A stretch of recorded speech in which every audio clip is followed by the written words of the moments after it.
ఇక్కడ రేవంత్ రెడ్డి సార్ ఉండాలి అన్న కాంగ్రెస్ టీఆర్ఎస్ వాళ్ళు మాత్రం మస్తు అభివృద్ధి పనులు చేసిరు దొంగతనం చేసిరు లుచ్చ పనులు కూడా చేసిరు వాళ్ళు మొత్తం అయితే నేను కాంగ్రెస్ లీడర్నే బీజేపీకి వేస్తాను. ఎన్ని సీట్లు రావచ్చు బీజేపీకి అయితే 8 నుంచి 10 మధ్యలో వస్తుంది అనుకుంటున్నాను. మల్కాజ్గిరి ఎట్లుందన్న? మల్కాజ్గిరి కూడా కొంచెం టఫే ఉంటుంది. తను కూడా పట్నమైన లోకల్ వ్యక్తి. సో ఆమె కూడా గట్టి పోటీ ఉంటుంది బీజేపీకి అండ్ కాంగ్రెస్కి. ఆడు లుచ్చగాడు మాట్లాడడానికి రాదు. ఎందుకు లుచ్చగాడు?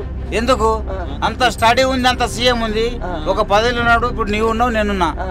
ఏం సార్ అంటే ఏం తమ్ముడు అంటావు, అట్లా ఉంటది మాట. ఇదేంది ఎట్లు నేను పదవికి ఎక్కినాని అడ్డగోలి చెడ్డీసే మాటలు మాట్లాడితే ఊరుకుంటారు, ఎవరు ఊరుకోరు. అయితే ఎంపీ ఎలక్షన్స్ అప్పుడు చూపిస్తాంటారా మీరు? ఎంపీ ఎలక్షన్స్ అప్పుడు మా సత్తా వెళ్ళి చూపిస్తాం. మొత్తం కేసీఆర్ కే ఓట్లు. సెంట్రల్ లో కూడా కాంగ్రెస్ రావంటారు. రావాలి కదా, వస్తుంది, ఎట్లయినా వస్తుంది. బీజేపీలో 400 సీట్లు వస్తాయంటారు అంటారు వాళ్ళు. ఇప్పుడు రాకముందు అన్నారా? ఎవరైనా అంటారు. ఇప్పుడున్న సిచ్యువేషన్స్కి అయితే బీఆర్ఎస్ గెలుస్తా అనుకుంటున్నాం మనం తెలంగాణ స్టేట్ నుంచి. అంటే చిత్తుగా ఓడిపోయింది, కానీ సిచ్యువేషన్స్ చూస్తుంటే కాంగ్రెస్ ఏం చేస్తలేరు అంటారు. రైతులకు కానీ నీళ్ళు వస్తలేవు కానీ. ఇక్కడ రేవంత్ రెడ్డి సార్ ఉండాలి అన్న కాంగ్రెస్ టీఆర్ఎస్ వాళ్ళు మాత్రం మస్తు అభివృద్ధి పనులు చేసిరు దొంగతనం చేసిరు లుచ్చ పనులు కూడా చేసిరు వాళ్ళు. ఏడవాడతాడ కబ్జాలు చేసుడు అది చేసుడు ముచ్చట అయిపోయింది. ఇప్పుడు ఎంపీ టికెట్లు మల్కాజ్గిరికి వస్తే ఎవరు గెలుస్తుండొచ్చు? ఈయన ఈటల రాజేందర్ రెడ్డి నమ్మకం ఉంది గెలుస్తాడు. మొత్తం అయితే నేను కాంగ్రెస్ లీడర్నే బీజేపీకి వేస్తాను ఓటు మాత్రం. అంటే మొత్తం ఈ మల్కాజ్గిరి మొత్తం ఇదే విధంగా ఆలోచిస్తుండొచ్చు అంటవా? మొత్తం ఎటు తిరిగి ఆయన సీనియర్ నాయకుడు ఈటల రాజేంద్ర వస్తాడు. పైన మోడీ కూడా 400 సీట్లు వస్తాయి అంటుండ్రు కదా.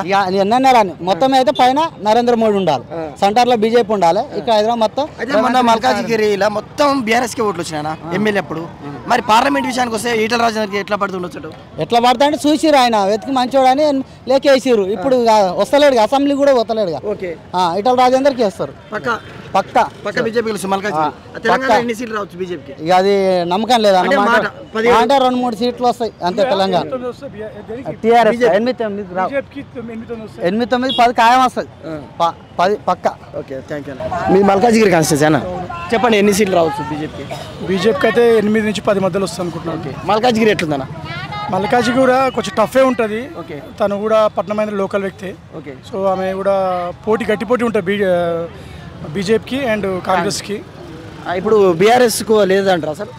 ఛాన్స్ తక్కువనే ఉంది ఇప్పుడు. పోటీ ఇద్దరి మధ్య బీజేపీ అండ్ కాంగ్రెస్. కానీ ఎవరు గెలుస్తారు సార్ లాస్ట్?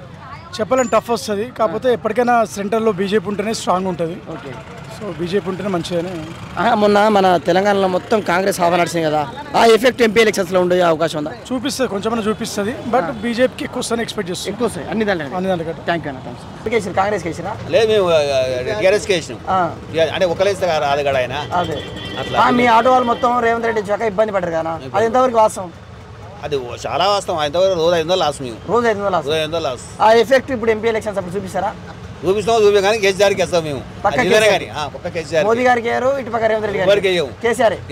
ఆ కింద ఉండని పైన ఉండని అసలు మధ్యలో ఉండని పైన ఉండని మళ్ళీ కేసీఆర్కి అంటే కేసీఆర్ లేదు అయిపోయింది కదా.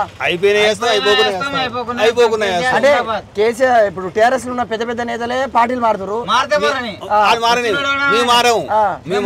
మీరైతే బీఆర్ఎస్ కేసీఆర్ ఎంపీ టికెట్ 100% వచ్చేది కూడా ఆయనే వస్తాడు. చూడు మరి ఎంపీ మొత్తం ఆయనే వస్తాడు. ఆయనే వస్తాడు. ఆయనే వస్తాడు. ఈయన పని అయిపోయింది. రేవంత్ రెడ్డికి వెళ్ళారు. ఒక్క సంవత్సరం కానీ ఎక్కువ చేయడు. ఇక ఈ రేవంత్ రెడ్డి సంవత్సరం కానీ ఎక్కువ చేయడు. మమ్మల్ని పెట్టే బాధలకు అయ్యా రేవంత్ రెడ్డి బ్యాడు. ఆడు లుచ్చగాడు మాట్లాడడానికి రాదు. ఎందుకు లుచ్చగాడు? ఎందుకు అంత స్టడీ ఉంది, అంత సీఎం ఉంది, ఒక పదవిలో ఉన్నాడు. ఇప్పుడు నీవు ఉన్నావు, నేనున్నా. ఏం సార్ అంటే ఏం తమ్ముడు అంటావు, అట్లా ఉంటది మాట. ఇదేంది ఎట్లు నేను పదవికి ఎక్కినాని అడ్డగోలి చెడ్డీసే మాటలు మాట్లాడితే ఊరుకుంటారు, ఎవరు ఊరుకోరు. అయితే ఎంపీ ఎలక్షన్స్ అప్పుడు చూపిస్తాంటారా మీరు? ఎంపీ ఎలక్షన్స్ అప్పుడు మా సత్తా వెళ్ళి చూపిస్తాం. మొత్తం కేసీఆర్ కే ఓట్లు. వాడు మటుకు ఏము ఎవరికి? రేవంత్ రెడ్డికి ఏము. రేవంత్ రెడ్డి గెలిచినాక ఫస్ట్ ధర్నాలు రోడ్ల మీదకి వచ్చింది ఆటో వాళ్ళే కదా. ఆటో వాళ్ళే. కార్మికులు ఆకోపమేనా? కార్మికులు ఈ అమాలి వాళ్ళు లేని మటుకో వాడు బతకడు కదా, వాడి నుంచే కదా బతికేది, రైతుల నుంచే కదా బతికేది. మరి ఎందుకు వాడికి అంత అహంకారం? అయితే ఇప్పుడు 5 సంవత్సరాలు ఆయన పరిపాలించాడు, 1 సంవత్సరాలు దిగుతాడరా? నో డౌట్, నో డౌట్, నేను చెప్తున్నా కదా, డౌటే లేదు. 6 నెలలు 9 నెలల కంటే డౌట్ లేదు. 9 నెలల లోపు ఎంపీ ఎలక్షన్లు అయిపోయినా మళ్ళీ మీ సారే వస్తాడా? మా సారే వస్తాడు. కేసీఆర్ వస్తాడు. జిందాబాద్ కేసీఆర్. Thank you. చెప్పు బ్రో, మల్కాజ్గిరి నుంచి ప్రధానంగా బీఆర్ఎస్ బీజేపీ కాంగ్రెస్ పోటీలో ఉన్నాయి ఎంపీ ఎలక్షన్స్, ఎవరు గెలుస్తుండొచ్చు? ఇప్పుడున్న సిచ్యువేషన్స్కి అయితే బీఆర్ఎస్ఏ గెలుస్తా అనుకుంటున్నాం మనం తెలంగాణ స్టేట్ నుంచి. మొన్ననే కదా అంటే చిత్తుగా ఓడిపోయింది, కానీ సిచ్యువేషన్స్ చూస్తుంటే కాంగ్రెస్ ఏం చేస్తలేరు అంటారు. రైతులకు కానీ నీళ్ళు వస్తలేవు కానీ కీలక ప్రశ్నలు చూసుకుంటేనైతే మనకు పార్లమెంట్లో ఒక 4 సీట్లు వచ్చినా కానీ చెప్పలేం సిచ్యువేషన్ ఇప్పుడు ఏదనేది చెప్పలేం కదా. బీజేపీని చూసుకోవచ్చు కదా. ఇప్పుడు సెంట్రల్ అయితే బీజేపీ ఉంటేనే మంచిది అన్న. ఓకే, మోదీ గారు అయితే చూసుకున్నట్టయితే మనకి ఇతర కంట్రీస్ నుంచి అయితే మనకి ఏం వార్నింగ్ ఇవ్వకుండా కేసీఆర్ వస్తే బాగుంటుండే. కేసీఆర్ వస్తేనే మంచిగా ఉంటుండే. ఓకే, ఇప్పుడు ఎంపీ సీట్లు మాత్రం బీఆర్ఎస్కి పడతాయంటారా? పడుతుండొచ్చు, చెప్పలేం, కానీ ఒకవేళ వస్తే మంచి. రేవంత్ రెడ్డి వచ్చి 100 రోజులు అయింది, పైన అయింది కదా, ఏ నష్టం జరిగింది ఇప్పుడు తెలంగాణ రాష్ట్రానికి?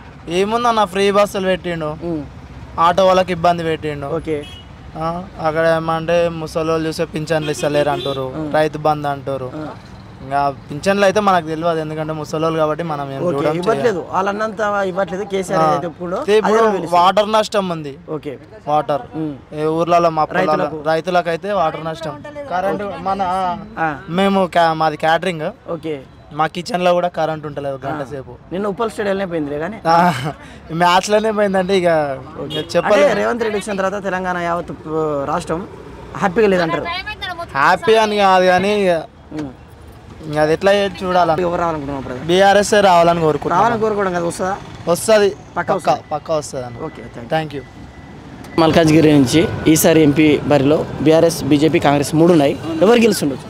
కాంగ్రెస్ డెఫినెట్లీ గెలుస్తుంది, డెఫినెట్లీ వస్తుంది. అంటే ఎందుకంటే ఇప్పుడు తెలంగాణ మొత్తం కాంగ్రెస్ ఫేవర్ ఉందంటారా? కంపల్సరీ. మొన్న అసెంబ్లీ ఎలక్షన్స్ అప్పుడు కాంగ్రెస్ కు ప్రభావం చూపించిందా? అవును. ఎంపీ ఎలక్షన్స్ అప్పుడు ఇప్పుడు ఎంపీ ఎలక్షన్కి ఏంటంటే ఇప్పుడు పార్లమెంట్కి ఎంపీ చాలా అవసరం ఉంది ఇప్పుడు, అందు గురించి. అంటే కాంగ్రెస్ పైన కూడా కాంగ్రెస్ వస్తే బాగుంటుంది అనుకుంటారా? 100%. మోడీ గారు రావద్దంట? రాదు. అంటే మీరు ముస్లిమ్స్ కాబట్టి దాని గురించి అంటలేదు, మోడీ గారికి వ్యతిరేకంగా ఉంటారు. వ్యతిరేకం అనేది కాదు, ఆయన చేసిన మామూలుగా పబ్లిక్ సార్ అది అట్లా కాదు సార్. ఆయన చేసిన ఇప్పుడు ఎందుకంటే ప్రతి ఒక్కటి చాలా పిరం చేసి పడేది మీరు. ప్రతి ఒక్కటి పిరం అయిపోయింది. దాని గురించి 10 సంవత్సరాలు చేసిరు కదా, ఇక పైన కూడా యూపీ ఎంపీలు మొత్తం అది లాయర్లు మొత్తం ధర్నా చేస్తా ఉన్నారు. వీళ్ళ సంగతి ఏంటి ఏం కథ అనేది మొత్తం తెలిసిపోయింది కదా. సెంట్రల్ లో కూడా కాంగ్రెస్ రావాలంటారు. రావాలి కదా, వస్తుంది, ఎట్లయినా వస్తుంది. 400 సీట్లు వస్తాయంటారు అంటారు వాళ్ళు. ఇప్పుడు రాకముందు అన్నారా? ఎవరైనా అంటారు. ఈ మల్కాజ్గిరిలో ఈటెల రాజేందర్ చాలా ఫేవర్గా ఉంది, ఈటెల రాజేందర్ వస్తారంటున్నా. అయిపోయింది, అది అయిపోయింది మొత్తం కాంగ్రెస్. ఒక గాలి ఉంటుంది అన్న, అది ఒక గాలి తీసుకోపోతుంది ఇంకా ఓసారి, కానీ ఇప్పుడు మాత్రం ఆయన రాడు. అదే ఇప్పుడు తెలంగాణలో మొత్తం 17 ఎంపీ సీట్లు అన్న. అవును. ఏ పార్టీకి ఎన్ని వస్తుండొచ్చు మీ అంచనా ప్రకారం? ఎక్కువ ఏ పార్టీకి ఎన్ని ఎక్కువ సీట్లు వస్తుండొచ్చు? దాని గురించి మనం ఏం చెప్తాం, మల్కాజ్గిరి గురించి అయితే మీరు డెఫినెట్ మనం ఇక్కడ ఉంటాం కాబట్టి. మల్కాజ్గిరి అయితే సునీత మహేందర్ రెడ్డి గారు వస్తున్నారు కాంగ్రెస్ నుంచి, డెఫినెట్లీ వస్తుంది. థ్యాంక్ యూ అన్న. Thank you so much. Thanks అన్న.